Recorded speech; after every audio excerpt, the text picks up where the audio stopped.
What if everything you were taught about who discovered America was wrong? Scientists have now assembled DNA analysis, ancient skeletal remains, botanical forensics, linguistic data, and written historical records, and they point to one unavoidable conclusion. Black people were in America long before Christopher Columbus ever set foot on a single beach. This is not decades earlier. This is not a century. This is thousands of years before Columbus was even born, and the proof has been sitting in plain sight for decades. It was not hidden because it could not be found. It was hidden because the people in charge of history did not want it found. Drop a comment telling us where you are watching from, and hit that subscribe button. Let's get into it.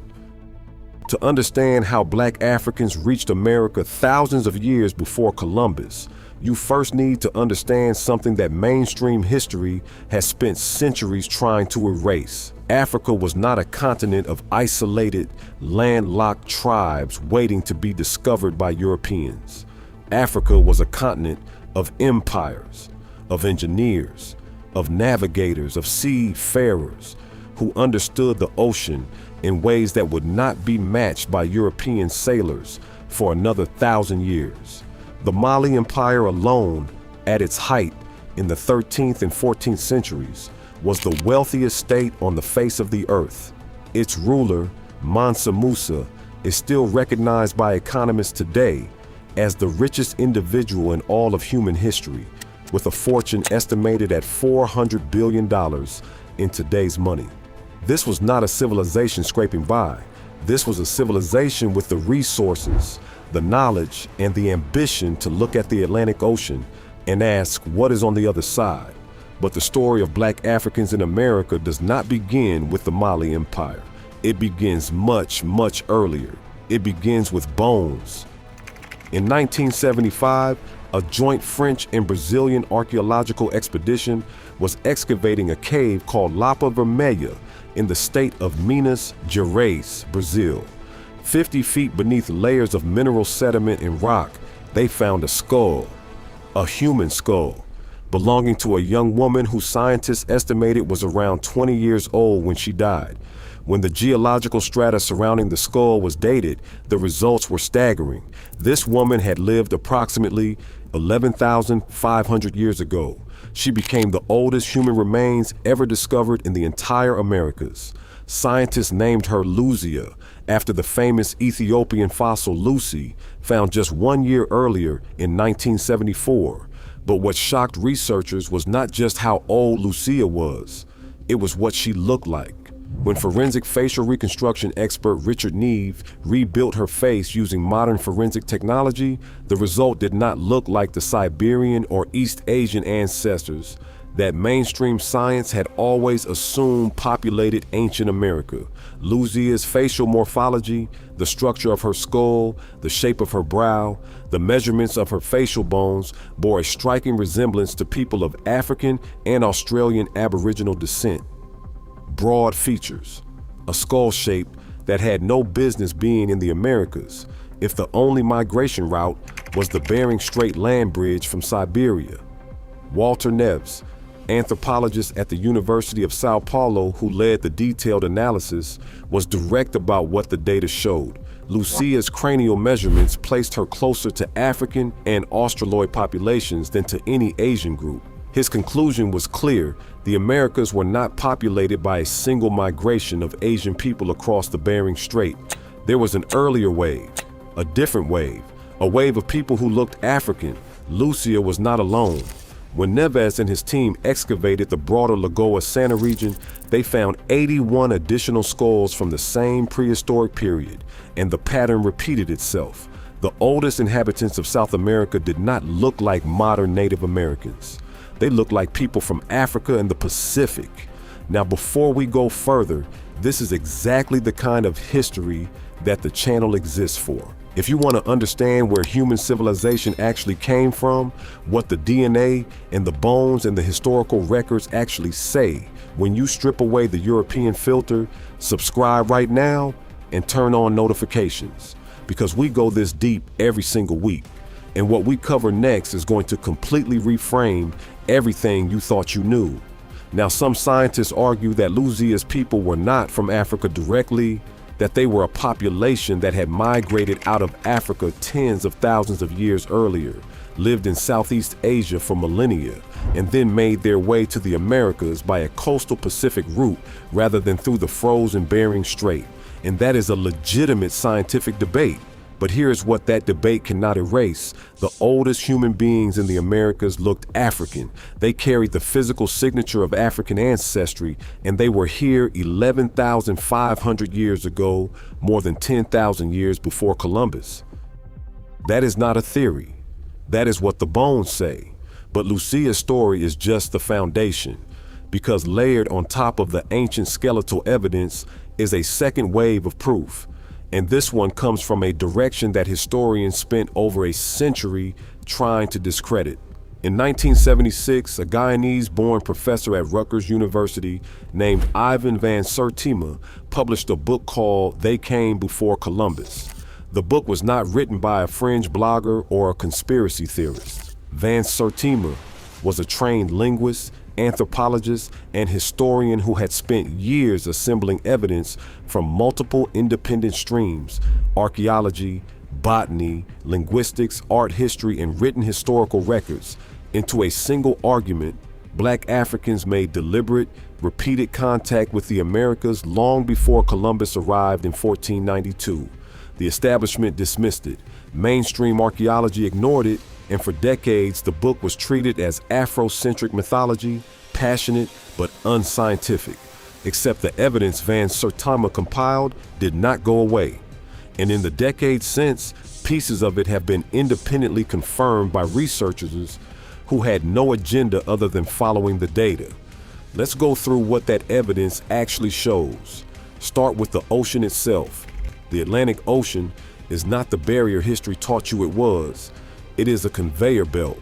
Two massive current systems, the North Equatorial Current and the South Equatorial Current, run in a continuous loop from the west coast of Africa directly toward the Americas.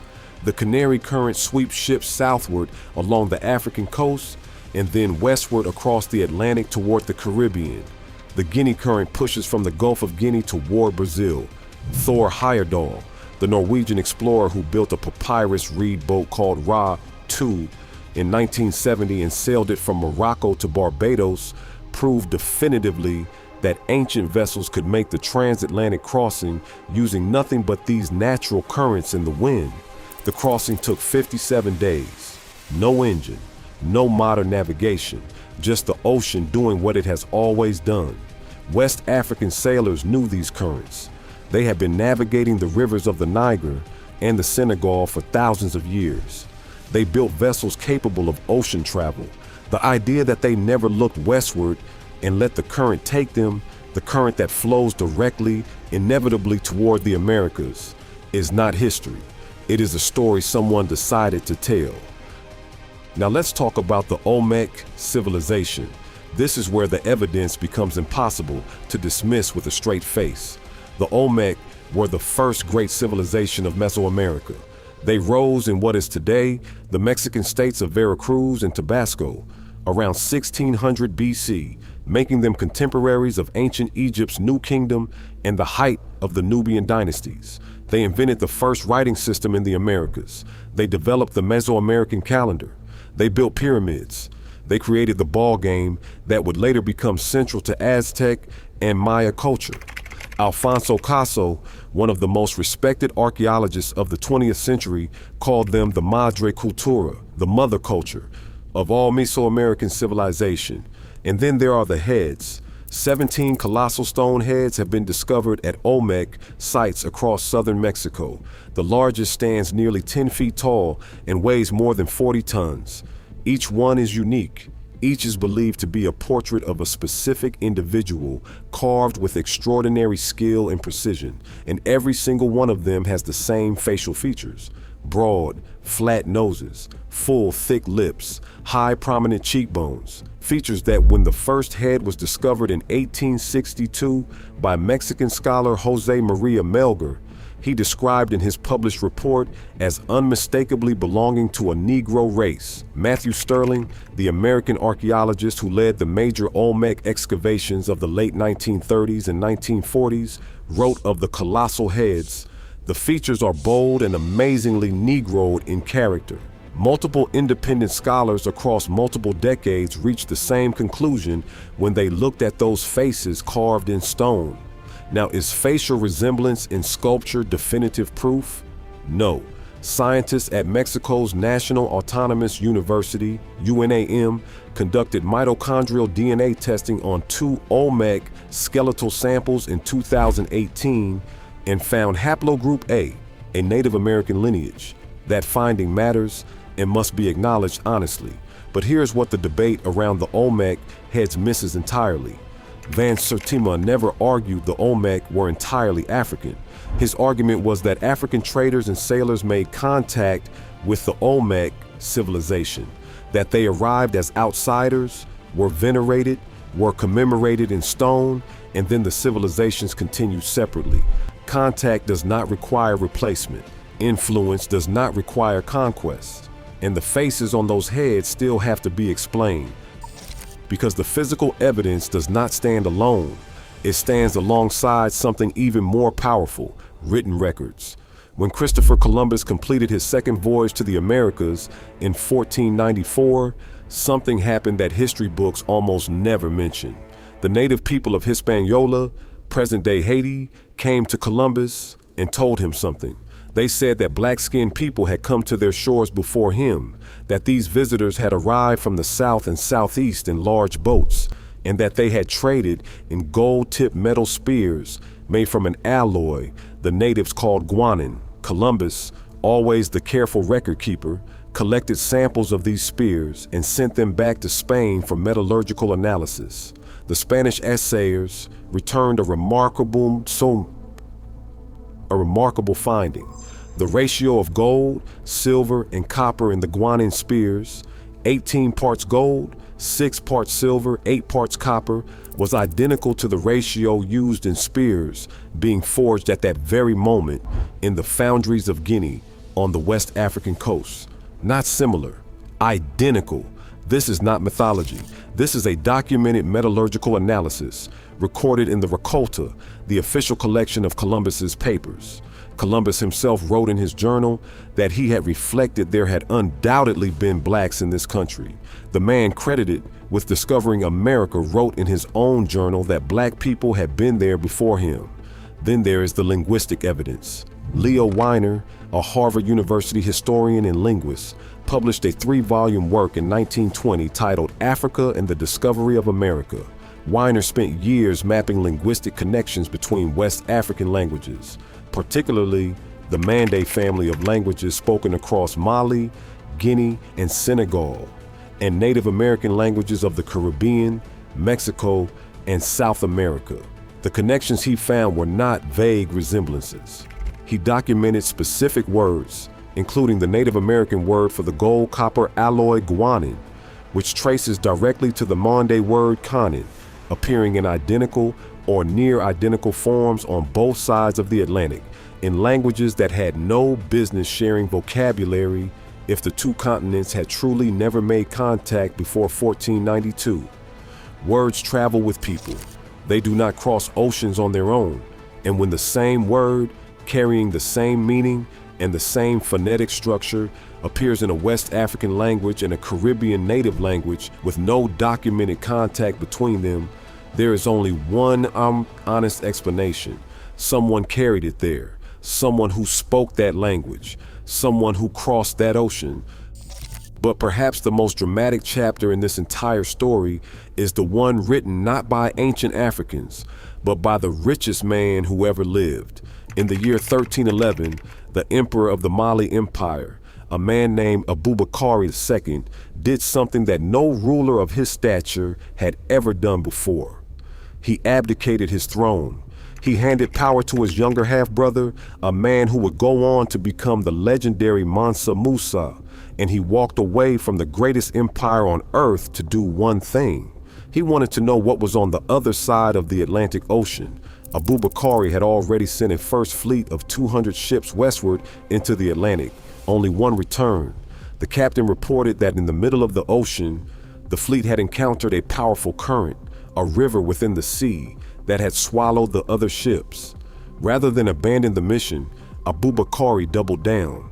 He assembled a second fleet of 2,000 ships, 1,000 vessels for his crew of sailors, traders, doctors, warriors, navigators, and scholars, and 1,000 supply ships loaded with enough food and water to sustain the expedition for 2 full years. In 1311, Abubakari II sailed west from the mouth of the Senegal River. He was never heard from again. This account was not invented by Afrocentric scholars.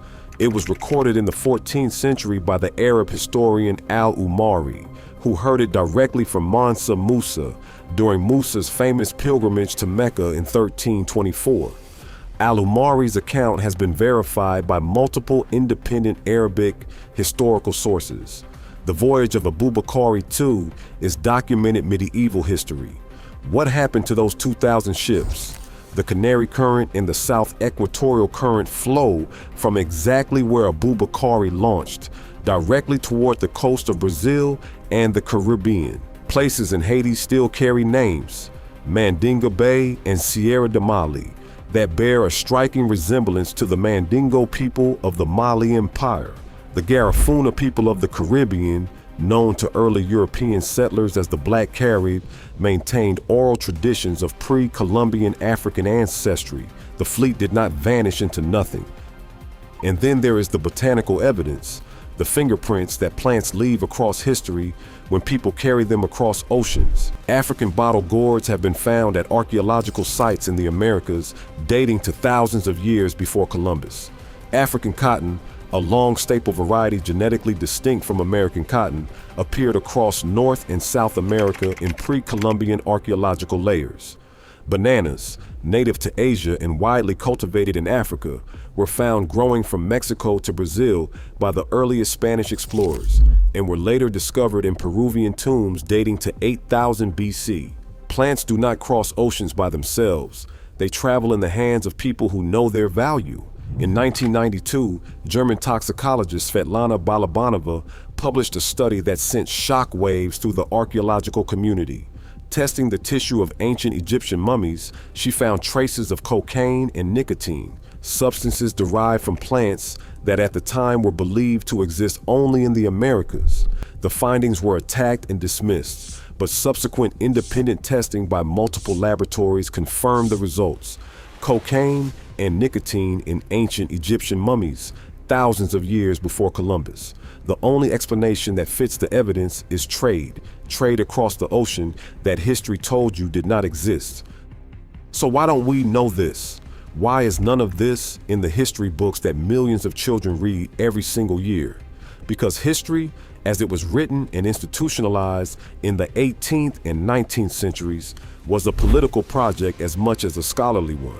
The European empires that controlled the world needed a story that justified their control, a story in which civilization flowed from Europe outward, a story in which Africans were portrayed as peoples without history, without navigation, without science, peoples who needed to be discovered and civilized, not peoples who had been discovering and navigating for thousands of years before Europe had paved a single road.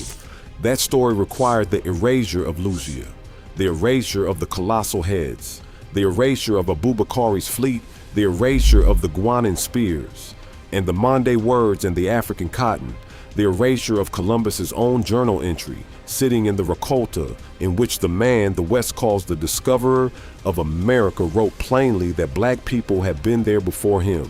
The erasure was not accidental, it was systematic, and it is only now, with DNA technology, with ancient genomics, and with a new generation of researchers willing to follow the evidence wherever it leads, that the full picture is beginning to emerge. Here is what the evidence, taken together, actually shows. The Americas were first populated by people who carried African physical characteristics, a fact written in the oldest bones ever found on this continent. Thousands of years later, African sailors riding the natural currents of the Atlantic made deliberate contact with the civilizations of Mesoamerica, a fact written in stone, in spear metallurgy, in plant genetics, and in the words of Columbus himself. And in 1311, the emperor of the richest empire in the history of the world sailed west with 2,000 ships and never returned, a fact recorded by medieval Arab historians and preserved in the geographic names of the Caribbean. Black people were not brought to America for the first time in the hold of a slave ship. They were here. Thousands of years before those ships ever left port. The DNA is speaking. The bones are speaking. The stones are speaking. The only question left is whether we are finally ready to listen. If this video opened your eyes, subscribe to this channel right now.